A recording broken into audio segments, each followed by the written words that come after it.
Our reading today, thank you, Michelle, comes from Genesis, the 15th chapter, starting with the first verse. After these things, the word of the Lord came to Abram in a vision. Do not be afraid, Abram. I am your shield. Your reward shall be very great. But Abram said, O Lord God, what will you give me? For I continue childless, and the heir of my house is Eleazar of Damascus. And Abram said, You have given me no offspring, so a slave born in my house is to be my heir. But the word of the Lord came to him, This man shall not be your heir. No one but your very own issue shall be your heir. He brought him outside and said, Look toward heaven and count the stars, if you are able to count them. And then he said, So shall your descendants be. And he believed the Lord, and it was reckoned to him as righteousness. And now may the words of my mouth and the meditations of my heart be acceptable in thy sight, my Lord, my rock, and my Redeemer. Amen. All right, friends. Man, got to wipe the sweat off here. Abraham believes, and it's counted to him as righteousness. And this is an absolutely foundational belief that we hold as God's people, that it is possible to believe something, and that the belief has the ability to change who we are and change our lives. That seems almost like an impossibility. How can it be that a simple idea and holding on to an idea has the ability to fundamentally change us from the very core and outwards? It may seem impossible, but I'll tell you what, we're going to hear about a number of impossible things. Because as we look at this passage, we're looking at a foundational passage in our faith. How is it possible that God could make us righteous through simple belief? We go back to this time of Abraham. Abraham is a patriarch, and I know that gets a bad rap these days, but it means that he's kind of like the father, the progenitor. He's the one who kind of starts it all. He hears a word from the Lord early in his life when he lives in a place called Ur of the Chaldees, and he is called from that place to go to a place that God's going to make known.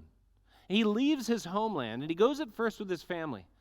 But ultimately, he's going to even leave his father's house. He's going to leave and go to a place that God says, I'm going to show you. But you're not exactly going to know where it is until you arrive. He's walking forward in his life on a promise that's really hard to see. And that's exactly what his life is going to be. And he, in his life, is given a little bit more detail over the course of time about what that promise is going to be like. He's going to be the father of many nations. Well, that sounds really great. He is going to have an offspring and who's going to be an heir, that many people will be made righteous through this person. He is going to give the land that he's dwelling in to Abraham and to his descendants forever. And this is going to be part of an inheritance, that God's going to be with him, taking care of him and making sure that he has everything that he needs. And this is an incredible promise. You'd think it was unbelievable almost if God were to sit down with you at first and give you this explanation. Here's what I'm going to do for you. Everything you need, I got you. Everywhere you go, I'm with you 100% of the time. But as Abraham's life goes on, he begins to wonder about the nature of this promise, because certainly he's been led to a place that God has showed him. And certainly God's been with him to bless him. But the greatest blessing, the one that he wants more than anything, is to have a family. Not just his wife, Sarah, but a child. Because he knows that through this, the promise is coming. And he looks for that child until he's an old man, like really old, like really, really old. Old enough that the childbearing thing probably is not the best idea. That's the one where when you see the commercial and they say, you should talk to your doctor more about this before proceeding, that's where Abraham is at in his relationship to childbearing. Okay? Thank you for chuckling at that. I feel like it wasn't too risque. I'm doing my best. But suffice it to say that he's actually at a place where it's very reasonable to wonder. He's an old man, and how is he supposed to have children? You know what? His wife's pretty old, too. She doesn't like to talk about it. But let's be honest, how many of us do? She's getting up there in years. And by up there in years, we're talking in the 90s. That is not a time for childbearing. And so he's looked at this life and he said, yeah, God, you've been faithful in some of these ways, but in really important ways, I don't know that you're ever going to come through for me. And he puts him in this place to doubt, to struggle, and to wrestle with whether or not God is actually going to be good to him in a way that he could appreciate. And in that way, he's a lot like you and me, I think, because there are things in this life that cause us to wrestle with the idea that God's actually taking care of us in the way that we would love to be taken care of. Like certainly we've had food on our table and water and shelter and all of those basic things. But what about these other ways that we want God to bless us? Are we being blessed in those ways? Sometimes we doubt. And sometimes it's actually pretty easy to doubt. When it looks like he's not coming through, it's easy to begin asking questions about just how good this God fellow is going to be. It may not be with issues regarding a family, though it may be. It might be with a diagnosis that you've received that you prayed you would never receive, and you don't want, you certainly don't need. It may be in the way that a loved one is struggling, and you can't help, but you want them to be blessed. You see the pain, you see the frustration, you see the fear, and you don't know what to do. And you know that God promises goodness, and you know that you need it, and you also know that it's not here. And those are places that by faith, just as Abraham had faith and arrived at that place of struggling, of doubting God, he takes us too. And it doesn't mean that we're bad people, and it doesn't mean that we're not God's people, and it doesn't mean that we're sinning. It simply means that it's time to ask some hard questions about whether or not God can come through. And Abraham asks this. Now, God points him in this incredible direction. He says, go outside of your tent and look up at the night sky and count the stars if you're able to count them. And this, I think, if we understand it too simply, it will be a really wonderful children's story, but not very true. Right? And I think that's how we often misunderstand this passage. Abraham has a legitimate concern, a worry. God, the thing you promised, it's impossible, and you're not doing it, and I don't know what to do now. And God basically, it seems, in many people's understanding, pats him on the back, says, listen, buddy, just hop outside, look at the stars. It's going to be like that. Don't worry about a thing. And he goes back inside, skipping, happy-go-lucky. Hey, I don't have to worry about anything. But when in your life has anything worked like that? Is this a true story or a fable? I believe it's a true story, and really truer than you would ever imagine. And it begins with this image of the night sky. God says, go outside, take a look at the stars. Now, I don't know about you, but I love looking up at the stars. I'm a big fan. I've got a telescope at home. I love that thing. We don't take it out as often as I'd like, but I love to point it up at the sky, look at stars, look at planets, look at the moon. Okay, one of my favorite things to do is to point it at a particular place in the sky. My family will vouch for this.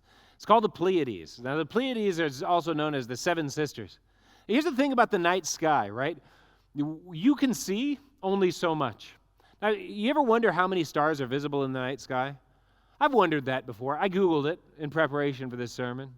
You know what Google told me? 4,000.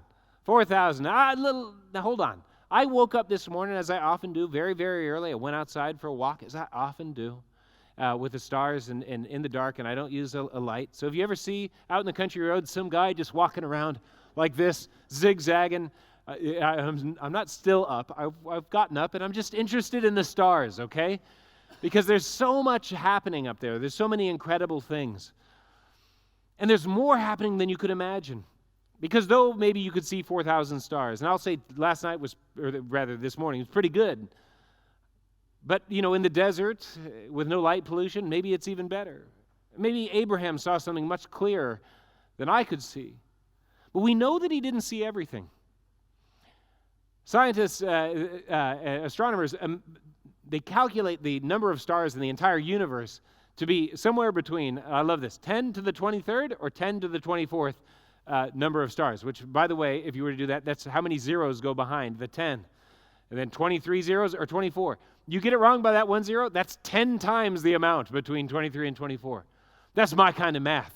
That's the math that you can screw up and be off by 10 times, and it's good enough. Thanks, astronomers. God bless you. That's how I do it too, but with my taxes. You think that's funny? The IRS doesn't. But looking up at the stars, you go, I don't see that much. Well, I told you I like to point my telescope up at the Pleiades, and those 7 sisters, the truth is that you can see 6 stars really well. It's almost impossible to see that 7th star unless things are really good. What I love to do is I point my telescope at the black space in the center of them. By the way, if you want to find that, the Pleiades, we call it the micro dipper in the McClain house. So you got the big dipper, okay? That's towards the north. You got the little dipper, which houses Polaris, the North Star, okay? But if you were to, say, go outside of your house at 4 a.m. in the morning, like some people do, and look to the night sky, if you looked basically due east and rising about a third of the way up, you'll see what we call the micro dipper. It's a tiny itty-bitty little Big Dipper looking thing. And the black space in between, they say, is a place where stars are born.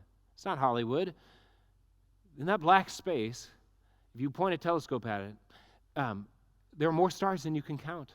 I got up to 50 once in one little view, and I just couldn't keep track of it all.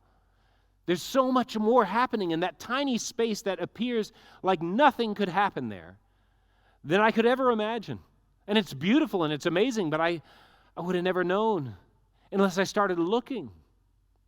And that's what happens when we look at the night sky. For God to tell Abraham to look up and start counting is not to tell him, hey, it's real simple, bud. I'm going to give you 4,000 kids.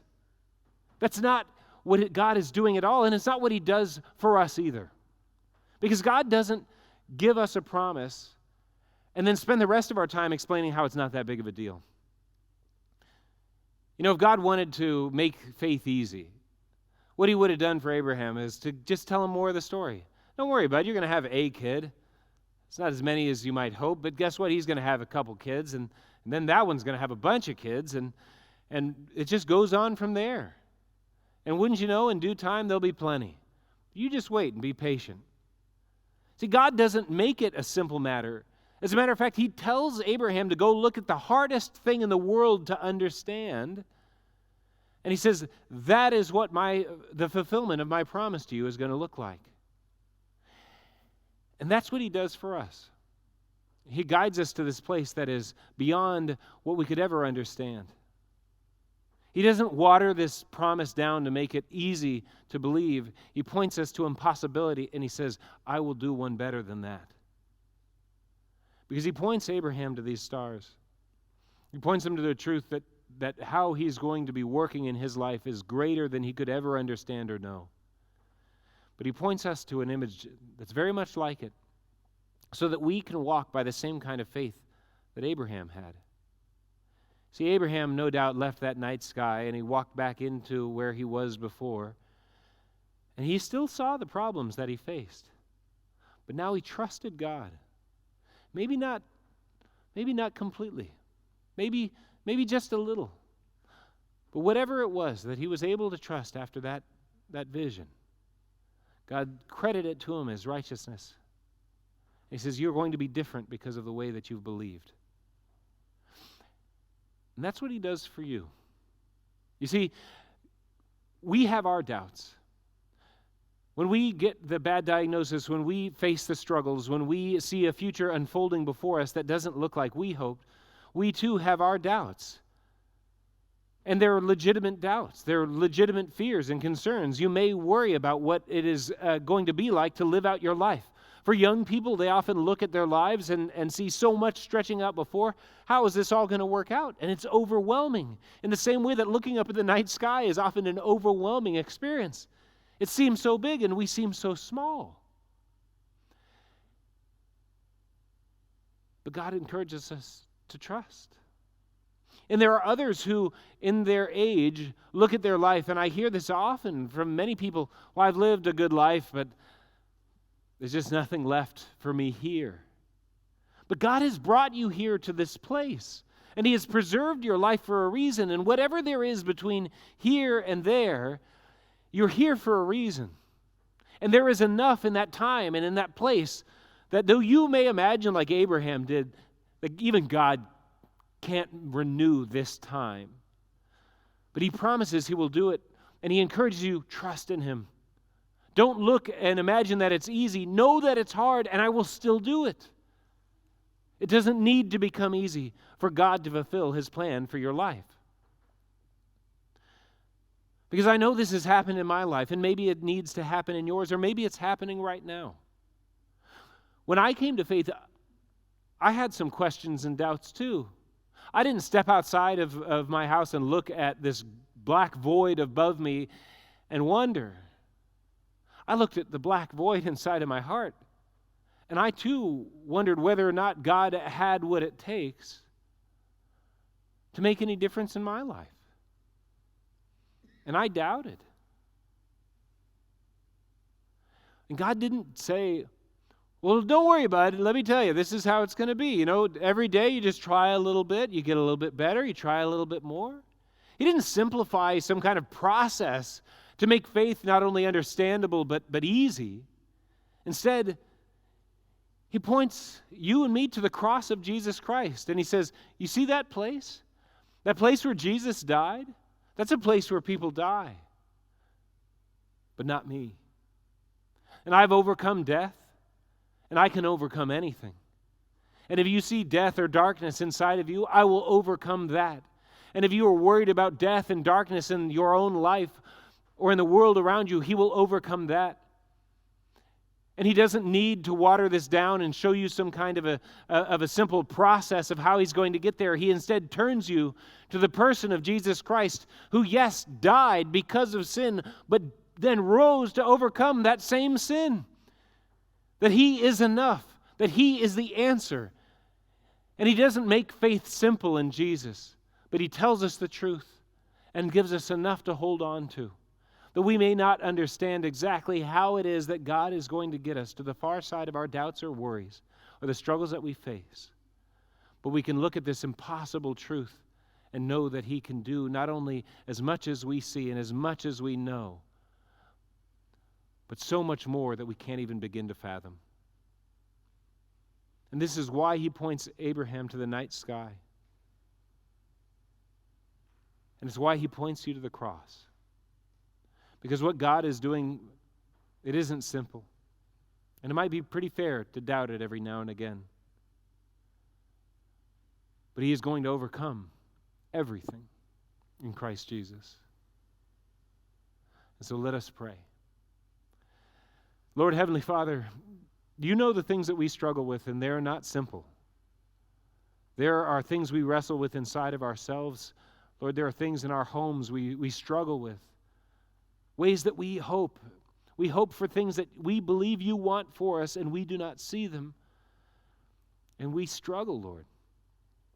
You don't turn us back with a wave of a hand, but you point us in the cross to the truth that you are able to overcome everything. And then you promise again, you will. And Lord, you promise that if we can believe even the tiniest amount, that it will make all of the difference, that you will credit it to us as righteousness. And so, Lord, help us to believe. For even the tiniest bit of faith is more than enough for you. Because it isn't about the faith that we bring to the table. It isn't about the quantity or the quality of our faith. It is completely about the one in whom we have faith, in Jesus Christ, our Savior and Lord, who has overcome all things. And so we can trust, Lord, that you will overcome all things for us through him.